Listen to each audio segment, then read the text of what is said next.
2012, living on the wrong side of the mirror, the year the timeline broke. For Generation X, the map of the world no longer matches the classrooms we sat in. Australia sits too far south. South America bends east. Even the shapes of continents feel wrong. These aren't tricks of memory. They're signs of a fracture that began in 2012, when the world may have split in two. On April 5th, 2012, in Geneva, Switzerland, the Large Hadron Collider at CERN reached a milestone no machine had ever touched. 2 proton beams were accelerated until they collided at 8 trillion electron volts of energy. 8 tera-electron volts. That's not a metaphor. That's a number. 1 tera-electron volt equals 1 trillion electron volts. Multiply that by 8 and you begin to approach the conditions that existed in the first flicker after the Big Bang. Physicists celebrated. The world carried on. But something changed. The planet didn't explode. The sun didn't dim. Instead, the world inverted. We stepped into the mirror. For all intents and purposes, the Mandela Effect is noise. Logos and movie lines don't rewrite reality. That's collective misremembering, a cultural echo chamber. But what can't be dismissed is the acceleration of chaos. After 2012, history stopped spacing itself out. Trayvon Martin's death lit protests across America. Benghazi left embassies in flames. Sandy Hook tore through the idea of safe classrooms.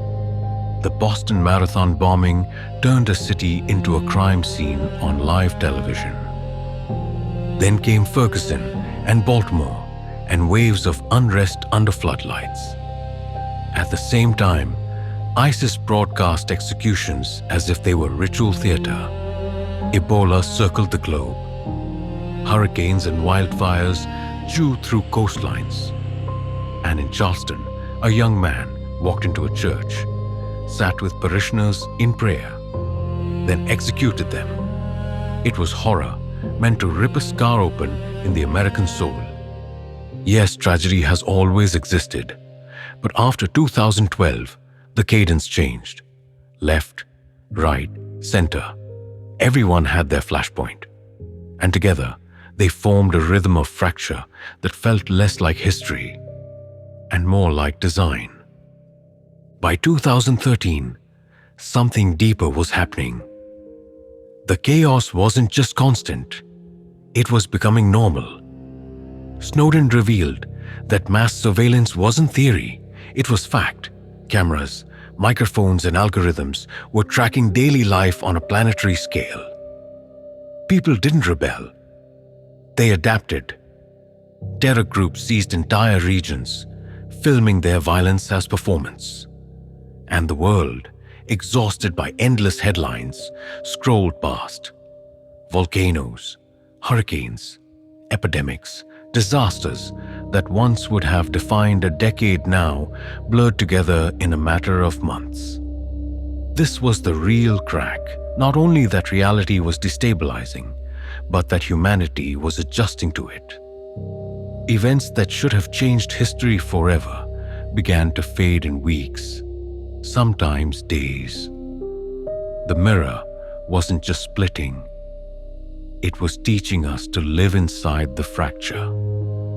By 2016, the foundations cracked deeper. Britain voted to leave the European Union. Brexit wasn't just policy, it was a fracture in identity, a decision that told millions their trusted worldviews might be obsolete. At the same time, something called fake news became more than a phrase. It became a weapon. Not just misleading stories, but entire narratives built to filter reality into 2 separate rooms. One for you, one for them. Platforms that promised connection devolved into echo chambers. Algorithms learned to show outrage, not truth. Political campaigns exploited that fracture, leaning into confirmation over clarity. Some even whispered of foreign interference fanning the flames. Truth no longer bound us.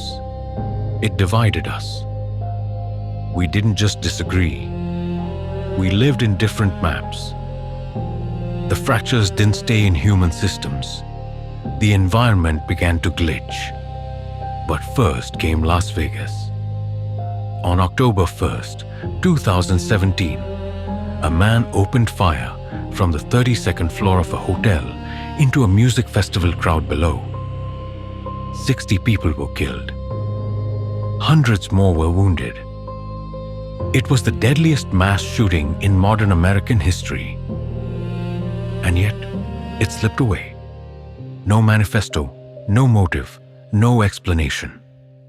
Investigations ended in silence. The story disappeared almost as quickly as it arrived, as if the horror was never meant to be understood, only to be witnessed, then forgotten. A flashpoint buried under the weight of the next catastrophe. That same year, millions in Hawaii received a text message. Ballistic missile threat inbound. This is not a drill. For 38 minutes, people believed the end had arrived. Then it vanished. Officials called it human error. But the panic was real. A false trumpet of annihilation. By 2018, the land itself was moving. Kilauea erupted in Hawaii. Rivers of lava swallowing neighborhoods for months. California's wildfires painted entire skies red. People filmed the end of days in real time. The natural world had joined the split. Human chaos and elemental chaos were now moving together.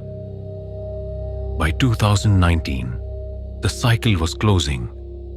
In April, fire consumed the roof of Notre Dame Cathedral. 8 centuries of history collapsed in a single night, leaving smoke over Paris where stone and wood had stood for generations. That summer, Hong Kong erupted.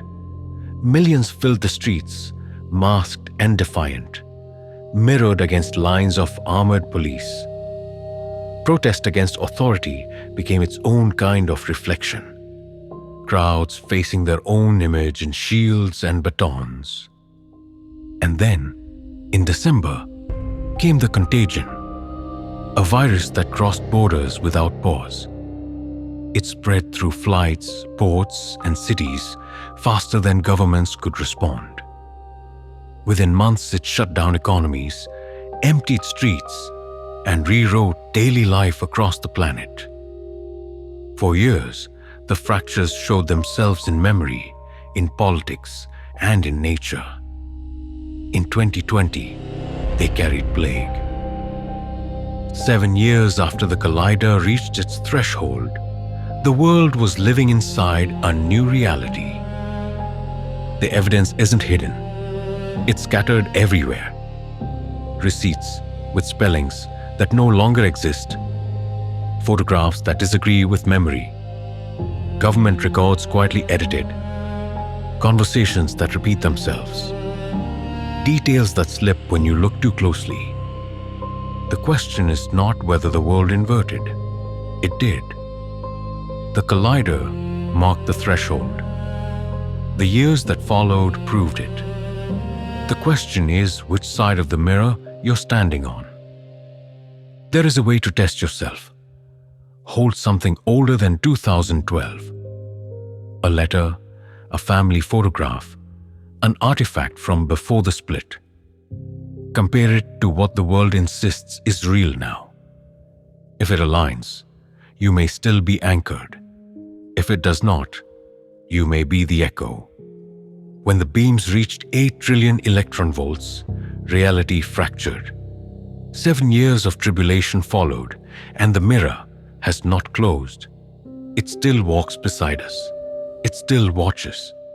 It still decides what remains and what is rewritten. So, it's not really about whether you believe this or not. The better question is, Did the image in the mirror steal your place in the timeline?